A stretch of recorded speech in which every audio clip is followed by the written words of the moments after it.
নুজহাতুল মাজালিস নামক কিতাবের মধ্যে আছে, একটা গর্তের পিপিলিকা রব্বে কারিমের কাছে আরজি পেশ করে, আল্লাহ তুমি যদি একটু দয়া করে আমারে মদিনার রওজা দেখায় দাও, বাইতুল্লাহ দেখায় দাও। আল্লাহ ডাক দিয়ে কয়, মক্কার কবুতর জলদি করে এলাকায় চলে যা, পিপিলিকাটারে পায়ের সাথে লাগাইয়া আমার ঘর আর মদিনার রওজা দেখায় আবার জায়গায় পৌঁছাইয়া দাও। পিপিলিকাও আমার নবীর রওজা দেখার পাগল। আমার নবী গর্তের পিপিলিকার জন্য রহমত। নবী রাস্তা দিয়ে হাঁটেন, দুপার্শ্বের গাছ নত হইয়া আমার নবীরে সালাম দেয়। আমার নবী হাঁটতেছেন, হরিণ নবীরে সালাম জানায়। আমার নবী হাঁটতেছেন, ভিন্ন ভিন্ন মাখলুক আমার নবীরে সালাম দেয়। সাহাবায়ে কেরাম বললেন, মানুষ দেখি না সালামের আওয়াজ আসতেছে কোথা থেকে? নবী বললেন, সাহাবায়ে কেরাম আপনারা জানেন না, আমি নবীর আগমনের খবর পাইয়া জঙ্গলের প্রাণীরা আমারে সালাম দিতেছি। মরা গাছ আমার নবীর আশিক, আর আমরা জিন্দা মানুষ আমার সেই নবীরে চিনলাম না। যদি চিনতিরে যুবক, বেঈমানের পা চাটা গোলাম হইয়া চুলগুলো কাইটা ইন্দুর আর বান্দর হতে পারতি না। হে যুবক ছাত্ররা, আল্লাহর কসম, মরার আগে যদি পঙ্গু হইয়া বিছানায় কষ্ট পাইয়া মরতে চাও, মরার আগে পঙ্গু হইয়া যদি মরতে চাও, শিক্ষকের সাথে ছাত্ররা বেয়াদবি কর, সন্তানেরা মা বাবার সাথে বেয়াদবি কর, খোদার কসম পঙ্গু না হইয়া তুই মরবি না। রসুলের হাদিসের দলিল শুনে নে। قال النبي صلى الله عليه وآله وسلم اثنان يعجلهما الله في الدنيا البغي وعقوق الوالدين।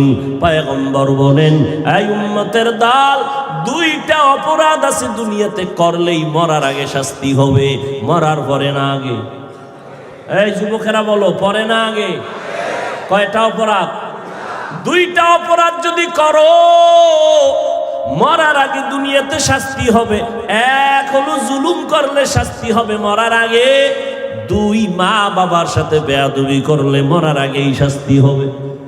ভাইয়ের সাথে জুলুম, বোনের সাথে জুলুম, প্রতিবেশীর সাথে জুলুম, নিজের সাথে জুলুম, আল্লাহর সাথে জুলুম। জুলুম করবি, শিক্ষকের সাথে জুলুম, মা বাবার সাথে জুলুম করবি, মুরব্বীদের সাথে বেয়াদবি করবি, শাস্তিটা মরার আগেই হবে। এমন একটা বিপদে পড়ে যাবি। আমি রাস্তায় গাড়ি চালাই, মাঝে মাঝে পাগল দেখি। আগে দেখতাম ইংরেজিতে কথা কয়, আরবিতে কথা কয়, পাগল কি আবার আরবি শিখে ইংরেজি শিখে। খুঁজে দেখলাম না, তোরা ইংরেজিতে কেন কথা বলে।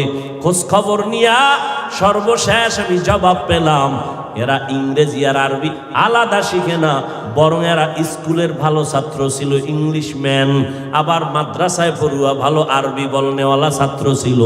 বেয়াদবি করার কারণে রাস্তার পাগল হয়েছে। আদব শিখো। অনেকে মনে মনে বলে বড় হুজুরের সামনে নামাজের কায়দায় বসার নাম আদব। এক এমপি সাহেব হাটহাজারীর হুজুর শাহ আহমদ শফি রহমতুল্লাহ আলাইহির কাছে গেলেন জিন্দা থাকতে মোলাকাতের জন্য। জীবনে টুপি না পরলেও দিন পরলেন, জামা পরলেন, প্যান্ট শার্ট বাদ। হাটহাজারীর হুজুর চেয়ারের মধ্যে সোফায় বসা, ডানে বামে সোফা রেডি করা। এমপি সাহেব গিয়ে নিচে বসছেন নামাজের সুরতে। হুজুর বলেন চেয়ারে বসেন, এমপি বলে ঠিক আছে, অসুবিধা নাই। এতটা আদব রক্ষা করে বসছেন, কিন্তু বাইরে গিয়া যদি আবার বিরোধিতা করেন, কত আশেকে রাসূল মসজিদে নামাজ পড়ে ইমামের পেছনে, বাইরে গিয়া ইমামের বিরোধিতা করে। নামাজের সুরাতে বসার নাম আদব না। হুজুরের সামনে দুই হাত এভাবে করে বিনয়ের সাথে দাঁড়ানোর নাম আদব না। আদব কারে কয়? হাতগুলো কেমনে নাড়াচাড়া করবেন এর মধ্যে আদব আছে, চোখের চাহনির মধ্যে আদব আছে, জবানের ব্যবহারের মধ্যে আদব আছে। রাস্তা দিয়া হাঁটবেন, হাঁটার মধ্যে আদব। আদবের সংক্ষেপ তরজমা সুন্নত অনুযায়ী চলার নাম আদব। মুসা নবী ফেরাউনের দাওয়াত দিতে যায়। কে সাথে আছে? তার ভাই। নাম কি? হারুন আলাইহিস সালাম। দুই ভাই যাচ্ছে। ফেরাউন বেঈমান। আল্লাহ নিশ্চিত জানে ফেরাউন জীবনে কালেমা পড়বে, জীবনে পড়বে না। আল্লাহ জানেননি? যখন জানেন যে ফেরাউন জীবনে কালেমা পড়বে না, আল্লাহর বলা দরকার ছিল মুসা ইচ্ছারম যাইরে তুইয়া বিয়াজ। কিন্তু আল্লাহ কি উপদেশ দিলেন যাওয়ার সময়? ফাকুলা লাহু কাওলান লাইয়িনান লাআল্লাহু ইয়াতাযাক্কারু আও ইয়াখশা। হে পয়গম্বর মুসা, ফেরাউনের কাছে দাওয়াত দিতে যাও, খবরদার গরম ব্যবহার করবা না। লাইয়িনান নরম দাওয়াত দিবে, নরম ভাষায়। দুইটা উপকার হবে নরম ভাষায় দাওয়াত দিলে। এক, বান্দা হয়তো ফিকির করবে মুসা কি বলল, ভাববে। না হয় একটা ভয় অন্তরে ঢুকে যাবে যে উল্টা পাল্টা করলে গজবে পড়ে যাব। এই ঘটনার থেকে পাকিস্তানের মুফতি শফি রহমাতুল্লাহ আলাই বলেন, বর্তমান তকি ওসমানী দামাত বারাকাত উমর আব্বাজান বলেন কি জানেন? এই দুনিয়ার বক্তা সাহেবরা, ও আইজিনে কেরাম, ও দাই, ও খতিব, তোমরা যারা মুসলমানের বয়ান করো, শুনো, তোমরা কি মুসা নবীর থেকে বড় দামি বক্তা? তোমরা মুসা নবীর থেকে দামি বক্তা না। যাদেরকে তোমরা বয়ান করো এরা ফেরাউনের থেকে খারাপ না। এরা ফেরাউনের থেকে খারাপ। যেই ফেরাউন জীবনে কালেমা পড়বে না, ওই ফেরাউনকেই যদি আল্লাহ উপদেশ দেয় নরম ব্যবহার কর। তোমরা তো মুসা নবীর থেকে দামি দায়ী না। যাদের বয়ান করো তারা ফেরাউনের থেকে খারাপ না। এরা সব মুসলমান। এরা আল্লাহ মানে, নবী মানে, কোরআন মানে, হাদিস মানে। ও বাবা, তাবলিগলারা যদি আজকে তজুমুদ্দিন থানার কেন্দ্রীয় মসজিদে ডাক দেয় নামাজ পড়ে বসবেন, তালিম হবে, ওই লাইনের লোকগুলো বসবে, ভিন্ন লাইনের লোক বসবে না। চরমনাইওয়ালারা যদি ডাক দেয় তাদের লোক বসবে, ভিন্ন লাইনের না। আওয়ামী লীগওয়ালারা যদি সভা দেয় বিএমপির লোক যাবে না। বিএমপি ওয়ালারা জনসভা দিলে আওয়ামী লীগওয়ালারা যাবে না। ঠিক নেই? কিন্তু এই প্যান্ডেলটা এটা কেমন কেমন একটা প্যান্ডেল, যেখানে সব লাইনের মানুষ আসছে দাওয়াত ছাড়া। ঠিক নেই? এটা চিন্তা করার বিষয় না যে তাবলিগওয়ালারা তালিমে বসাইলে অন্য লাইনের লোক বয় না, চরমনাইওয়ালারা ডাকলে বাইরের লোক বয় না, আওয়ামী লীগ ডাকলে বিএমপি নাই, বিএমপি ডাকলে আওয়ামী লীগ নাই। এটা কেমন প্যান্ডেল? সব লাইনের লোক। যারা আমাকে পাঁচকল্লি দেখলো গালি দেয়, এরাও সিফাগল্লিতে দাঁড়ায় দাঁড়ায় তামসা দেখতেছে। ঠিক নেই? এটা বক্তাকে ভাবতে হবে, এত লাইনের মানুষ, এরা কোনো দলের ব্যানারে আসে নাই, এরা আল্লাহর মোহাব্বতে, রসুলের মোহাব্বতে আসছে। এদেরকে এমন ভাবে নরম ভাবে দ্বীনের কথা শোনাও, আমার নবীর ব্যবহার দিয়া অল্প টাইমে গোটা আরব বিশ্বকে আলোকিত করে ফেললেন। ফাবিমা রাহমাতিন মিনাল্লাহি লিনতা লাহুম ওয়ালাউ কুনতা ফাদ্দান গালিযাল কলবি লানফাদ্দু মিন হাওলিক। আল্লাহ কয়, ও নবী, আপনার হৃদয়টাকে আমি আল্লাহ রহমত দিয়া নরম বানাইলাম। যদি আপনার অন্তরটা একটু শক্ত হতো, মানুষ দলে দলে ভেঙে যাইতো। নবীর ব্যবহার এত সুন্দর, দুশমন আইসাও নবীর পাগল হয়া মুসলমান হয়। অথচ পয়গম্বর বলেন, বাইনাল আবদি ওয়া বাইনাল কুফরি তারকুস সালাহ। মুমিন আর বেঈমানের মধ্যে ব্যবধান হলো নামাজ। বেঈমানেরা নামাজ পড়ে না, মুমিনেরা নামাজ ছাড়ে না। আপনারা তো বয়ে বইয়া কত হিসাব করে, হ্যাঁ? কি হিসাবটা যে করে, ক্যালকুলেটর না কম্পিউটার লয়া বয় হিসাব করে। হাফিজ সাহেব সহ বক্তারা কত আরামের দিন কাটায়, নাদুস নুদুর চেহারা ভরের বাড়ি খাইয়া, আবার পকেট ভারী করে নিয়ে যায়, আবার হাইটে আসতে পারে না, আসমান দিয়াইয়া নামে। ঠিক নি? এই হিসাব করতে করতে এক সপ্তাহ ঘুমায় না, মাথা গরম হয়ে গেছে। হিসাব, অথচ সমস্ত দুনিয়ার ডাক্তারেরা একমত, পৃথিবীতে কথা বলার থেকে কষ্টের কাজ আর একটাও নাই। এই যে এক একটা চিৎকার দেই, শরীরের 360টা জোড়ার মধ্যে গিয়ে আঘাত লাগে। ডাক্তারের আমগো কোনো চিকিৎসা করতে চায় না, কয় আপনারা নিয়ম ছাড়া চলেন, নিয়ম ছাড়া খান, নিয়ম ছাড়া ঘুমান, আপনাদের কোনো চিকিৎসা আমরা করব না। আমি বললাম যা পারেন করেন, না পারেন না করেন, মাওলা পাকের রহমত না থাকলে আমাগো বেঁচে থাকা সম্ভব না। আমি একদিন ভোলাইয়া না একটা প্রোগ্রাম করলাম, ঢাকা বা অন্য জায়গায় গেলে তো ডবল ট্রিপল প্রোগ্রাম প্রতিদিন 12 মাস। যখন বক্তারা ঘুমায় তখন আমার চাকা চলতে থাকে, কি বৃষ্টি আর রৌদ্র। আর এখানে একটা কইরাও তো 3টার বয়ান করতেছে, সময় দিতেছে। এই এক একটা চিৎকার পাগলের মতো হয়ে যাওয়া লাগে মাঝে মাঝে। মাগরিব পইরা একটু আমল কইরা শুইছিলাম, উঠা দেখি মাথা শক্ত হয়ে গেছে, এত প্রচন্ড ব্যথা। আল্লাহর কাছে একটু দোয়া চাইলাম যে আল্লাহ দিনের খেদমতের জন্য। আরে মিয়া আপনি কি বলবেন না বলবেন, আল্লাহ তো এই সুরাত দেখা বিচার করবে না, আল্লাহ দেখবেন কলবের হাল।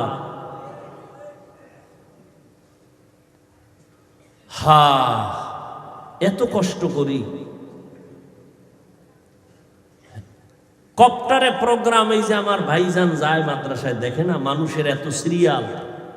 আমি ডেলি যদি চাই হেলিকপ্টারে প্রোগ্রাম করব, ডেলি সম্ভব, এতটা পরিমাণ মানুষের চাহিদা। আমি তো নেই না, স্পষ্ট বলে দিছি হেলিকপ্টার প্রোগ্রাম নিষেধ। আমার অফিসের সামনে কাগজ দেওয়া বড় আকারে। এরপরও যদি কোনো টাকাওয়ালা বলে আমি একা দিব টাকা খরচ, চান্দা ফান্দা উঠাবে না গরিবের থেকে, তখন চিন্তা করি বেচারার টাকা জাহান্নামের কাজে লাগবে তো, একটু দিনের কাজে লাগলে ভালো, যাই। এই জন্য দিনের উপকারের জন্য কাজ করতেছি, অন্য কোনো মাকসাদ না। হাটহাজারীর হুজুর বলে গেছেন না যে হেলিকপ্টার আমার কাছে রিকশার মতো। গোপালগঞ্জ গেছি 1 বছর 2 বছর আগে, সব করোনার আগে। কারণ গোপালগঞ্জ ঢাকার থেকে যাইতে বেশি টাইম লাগে না। আমাকে বলে হাফিজ ভাই আপনাকে কপ্টারে নিব। আমি বলি কেন ভাই? বড় টাকাওয়ালা। আমি তো গাড়ি দিয়েই যেতে পারবো, কাছে 2 ঘন্টাও লাগবে না যাইতে। বলেন আমি একটা মাদ্রাসা করছি, হেফজখানা নুরানি, আমি কপ্টারে আপনাকে নিয়া আমি দেখাবো, দেখ মাদ্রাসায় পড়লে কি হয়। জবানের ব্যবহার নরম, জবানের আদব কি? নবীজিও অল্প টাইমে উম্মতকে পাগল পারা করে ফেললেন। পুঁজি কি? নরম ব্যবহার। ভাইরা আমার নবী মক্কা নগরীতে আসলেন, রহমতের নবী। আমার নবী গাছের জন্য রহমত, মাছের জন্য রহমত। খেজুর গাছের সাথে টেক লাগায় নবী খুতবা পড়েন। কিছুদিন পরে খুতবাটা পড়া বন্ধ করে ভিন্ন একটা মিম্বর বানালেন, খুতবা পড়বেন। মরা খেজুর গাছে আর পড়বেন না। হাদিসে পাকের মধ্যে নবী বলেন, মানুষ কান্না করলে যেমন আওয়াজ হয়, মরা গাছের থেকে তেমন কান্নার আওয়াজ শোনা যায়। সুবহানাল্লাহ বলবেন না? এই মিয়া বয়ান কিন্তু মুখস্থ করে করা যায় না। বয়ান হয় শ্রোতাদের মোহাব্বতের আলোকে, শ্রোতাদের আকর্ষণে বয়ান বের হয়। অনেক জায়গায় বয়ান করতে বসে খুঁজে পাওয়া যায় না বয়ান। আবার অনেক জায়গায় বসলে বয়ানের সীমানাই শেষ হয় না। কখন 2 ঘন্টা চলে গেল খবর নাই, 3 ঘন্টা চলে গেল খবর নাই। এটা শ্রোতাদের ইখলাসের উপরে বয়ান আল্লাহ বের করে দেন। আর বক্তাও ইখলাস নিয়ে যদি বসেন, আল্লাহ রহমতের দরজা খুলে দিবেন। মরা গাছ কাঁদতেছেন, সাহাবায়ে কেরাম বললেন, পয়গম্বর মরা গাছটা কাঁদতেছে আপনার জন্য। নবী আসলেন, এই খেজুর গাছ কাঁদো কেন? আপনার বিরহের বেদনা। কি চাও? আমি মুহাম্মদ দোয়া করে দেই, তুই তাজা হয়ে যা, তোর মধ্যে আবার ফল হবে, মক্কাবাসী তোর ফল খাবে। না নবী চাই না। কি চাও বল? খেজুর গাছ বলে পয়গম্বর এখানে আমাকে দাফন করে দেন, জান্নাতে আপনার সাথে একত্রে থাকবো। নবী ওখানে দাফন করলেন। কিয়ামতের ময়দানে নবী ওয়াদা করলেন আমার সাথে জান্নাতে থাকবা। উস্তুনে হান না না আজহাজরে রাসূল না লামিজাত হামচুয়ার বাবে আকুল। নামটা হলো তার উস্তুনে হান্নানা। মক্কা মদিনায় যাবেন হাজী সাহেবরা, রওজা মুবারকের পাশে ওই যে নবীর মিম্বর, ওখানে একটা পাথরের পিলার আছে বড় মোটা, পিলারের উপরে গোলাকার আরবিতে লেখা আছে সতুনে উস্তুনে হান্নানা। এই পিলারটা উস্তুনে হান্নানার খুঁটি। এই গোড়ায় যদি নিচের দিকে যাও আজও গেলে নিচে পাইবা আল্লাহর নবীর দাফন করা সেই মরা খেজুর গাছের মিম্বর, ওখানে দাফন করা আছে। এরে নবীর উম্মত বেঈমান আবু জাহাল হাতের মধ্যে পাথর নিয়ে কয় মুহাম্মদ। আপনারা কি বলবেন? দেখছেন? বলেন বলেন। हर के बाशुद आमिले सल्लो मुदाम आतिशे दोज़ख शावद बरवाए हाराम। সাল্লাল্লাহু আলাইহি ওয়াসাল্লাম পইরেন কাম হইব। জীবনে কি করলেন? বৃথা জীবন। যৌবনের ইবাদতের দাম অনেক বেশি, কিন্তু যৌবনটা গুনায় গুনায় কাটাইলেন। জবানের আদব কি? গরম না নরম? নরম ব্যবহার। রহমতের নবী আবু জাহিল্লা সামনে এত দাওয়াত দিলেন, কালেমা পড়ে না। হাতের মুষ্টিতে কিনেছেন পাথর নিয়ে কয় মুহাম্মদ। আবারও চুপ কেন? সবাই জোরে বলেন। ডাক দিয়া কয় যদি আমার হাতের মুষ্টিতে কি আছে বলতে পারো, আমি এখন কালেমা পড়ব, নবী মানব। নবী ডেকে বলেন চাচা আমি বলতে পারি না আপনার হাতের মুষ্টির মধ্যে কি আছে। কেন পারি না? আমি নবী গাইবের মালিক না। গাইবের মালিক কে?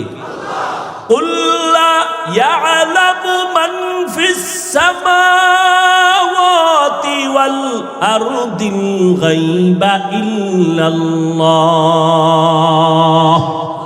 হে নবী জানায় দেন আসমানের বাসিন্দারা কেউ গায়েব জানে না, জমিনের বাসিন্দারা কেউ গায়েব জানে না। একমাত্র গায়েবের মালিক হলেন কে? একমাত্র আমার আল্লাহ। তবে নবী একটা বললেন, এই চাচা মিয়ার হাতে যা আসো একটু আওয়াজ দে। নবী বলা মাত্র পাথরগুলো কালেমায়ে শাহাদাত পড়া শুরু করলো। আবু জাহিল এত খারাপ, পাথরগুলো জমিনের মধ্যে ফালায় কয় মুহাম্মদ বড় জাদুকর। হেদায়েতের মালিক কে? আল্লাহর নবীর হাতেও হেদায়েতের চাবি নাই। নবী বড় কাঁদতেছেন। আমার জীবনের ছায়া ছিল দুইজন জমিনের মধ্যে, এক ছায়া আমার চাচা আবু তালেব, আর এক ছায়া হলো আমার স্ত্রী খাদিজাতুল কুবরা রাদিয়াল্লাহু আনহা। নবীজি খাদিজারে ভুলতে পারেন না, নবী আবু তালেবরে ভুলতে পারেন না। মাঝে মাঝে নবী এত কাঁদেন। মক্কায় যাওয়ার 3 বছর আগে আম্মা জান খাদিজাও বিদায়, চাচা আবু তালেব বিদায় হয়ে গেলেন। বেঈমানদের অত্যাচার বেড়ে গেল। নবী কান্না এত পরিমাণ করছেন, কারো ইন্তেকালে নবী এত কান্না কাঁদেন নাই। আম্মা জান আয়েশা রাদিয়াল্লাহু আনহা বলেন, আমি মাঝে মাঝে তাকায় দেখতাম মায়ার নবী আমার হুজরায় বসে গুনগুন করে কান্না করতে।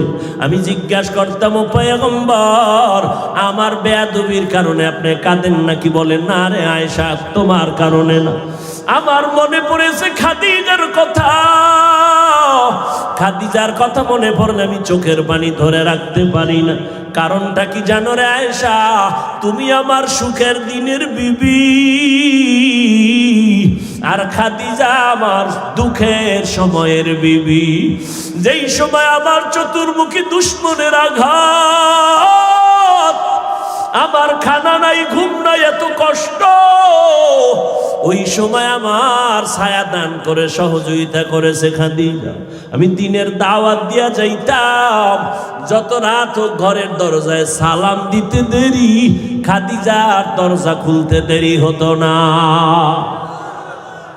এরে পর্দার আড়ালের আম্মা জানেরা, ও আম্মা জানেরা, তো সম্মান আপনাদের আল্লাহ দান করেছেন। আল্লাহ তাআলার নবীর বয়স মাত্র 25।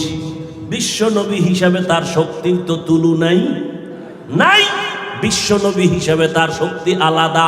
শুধু তাই না, আমার আল্লাহ আবার একটা আলাদা করে 100 যুবকের, বীর পুরুষের শক্তি আল্লাহ আমার নবীরে আলাদা দিয়েছেন। এত বড় শক্তিওয়ালার বয়স মাত্র কত? 25। সেই সময় প্রস্তাব আসছে, 40 বছরের বিধবা নারী খাদিজা 2 জন স্বামী বিদায় করেছেন। একের পরে 2 জন দুনিয়ার থেকে বিদায় হয়ে গেছেন। 3টা সন্তান আম্মা জানের চলে গেল। 3 সন্তানের মা 2 জন স্বামী বিদায়ের পর রহমতের নবীকে যাচাই বাছাই করে পরীক্ষা নিয়ে বিবাহের প্রস্তাব দিলেন। নবীর ভরা যৌবন, 25 বছরের নবী আল্লাহর মোহাব্বতে পরীক্ষা করছেন, আখলাকের পরীক্ষা করেছেন। মুহাম্মদের মতো আখলাকওয়ালা আর ভালো কোনো পুরুষ পাওয়া যায় না। আমরা পরীক্ষা করি টাকা আছে কিনা, আল্লাহর নবীর পরীক্ষা করেছেন আম্মা জান, চরিত্রের পরীক্ষা। টাকা লাগবে না, বাড়ি লাগবে না, গাড়ি লাগবে না, একটা চরিত্র অমূল্য সম্পদ। চরিত্র যদি ভালো থাকে, আল্লাহ তাআলা গরিব থেকে তাকে কোটিপতি বানায় দিতে একদিন সময় লাগে না। কারণ আমার আল্লাহ তাআলা বান্দাকে দিতে চায়, বান্দা নিতে চায় না। দেখছেন নি, দুনিয়াওয়ালা দিতে চায় না, নেওয়ার জন্য পাগল পাগল হয়ে যায়। চেয়ারম্যান সাহেব কিছু দিবেননি, কিছু দিবেননি, আর আল্লাহ দিতে চায়, বান্দা নিতে চায় না। আল্লাহ বলেন, ইয়া আইয়ুহান নাস আনতুমুল ফুকারাউ ইলাল্লাহ ওয়াল্লাহু হুয়াল গানিয়্যুল হামিদ।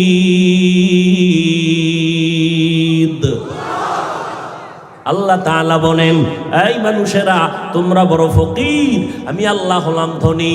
শুধু ধনী না, আমি প্রশংসিত ধনী।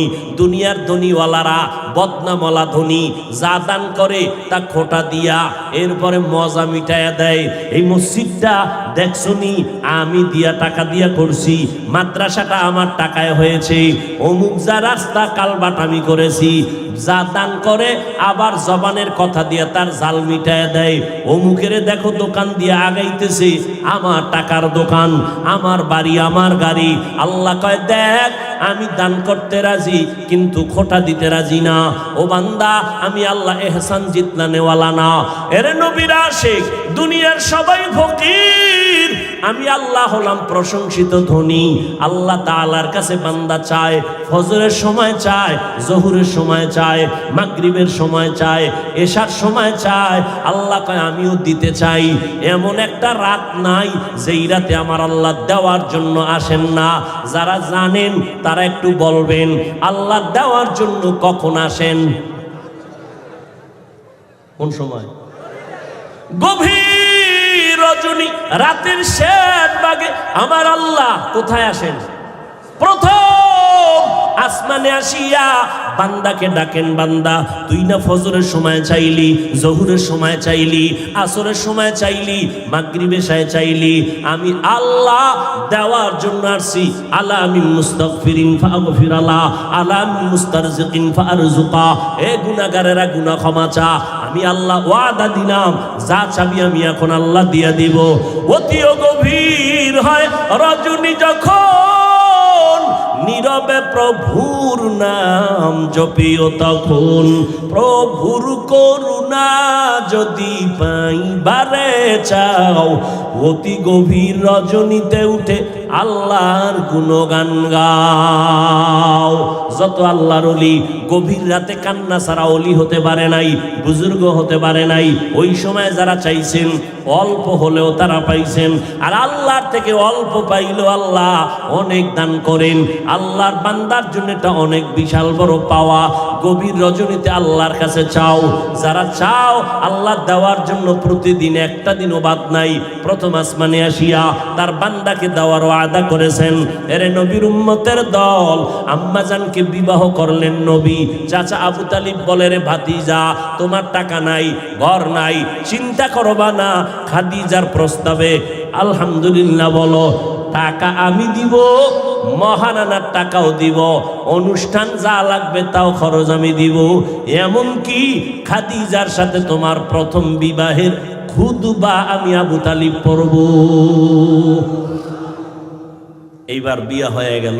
আম্মাজান খাদিজা রাদিয়াল্লাহু আনহা গোটা দুনিয়াতে নবী বিধবা নারীকে বিয়া কইরা জগতের সব নারীরে জানায় দিলেন, এই আরবের জাহেলেরা, তোরা বিধবা নারীদেরকে তোরা অপছন্দ করো।